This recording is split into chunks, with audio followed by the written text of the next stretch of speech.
শেষ নিঃশ্বাস ত্যাগ করার আগে আবু তালেব অসুস্থ। আবু জাহেল, উতবা, সাইবা একদিকে, আমার নবী আরেকদিকে।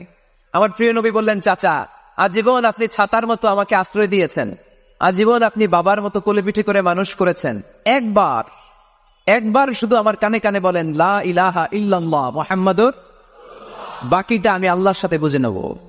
কিন্তু আবু জাহেল পাশে আসে না নাই? আবু জাহেল কয় না, আবু তালেব খবরদার, আজীবন যে শিরকি ধর্মের উপরে ছিল ওইটার উপরই থাক, বাপ দাদার ধর্মে চুনকালি মাখিস না। একবার আবু তালেব প্রিয় নবীর নুরানি চেহারার দিকে তাকায়, মনে মনে ভাবে এখনই পড়ে ফেলি কালিমা, মুহাম্মদের আদর্শই আমার আদর্শ বানায় ফেলি।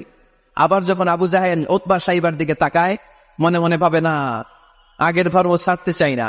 এই দোটানা অবস্থা থেকে শেষ নিঃশ্বাস ত্যাগ করার আগে আবু তালেব এটা বলে মারা গিয়েছে, আলা মিল্লাতি আব্দুল মুত্তালিব, আমি আব্দুল মুত্তালিবের শিরকি ধর্মের উপর থেকে শেষ নিঃশ্বাস ত্যাগ করলাম।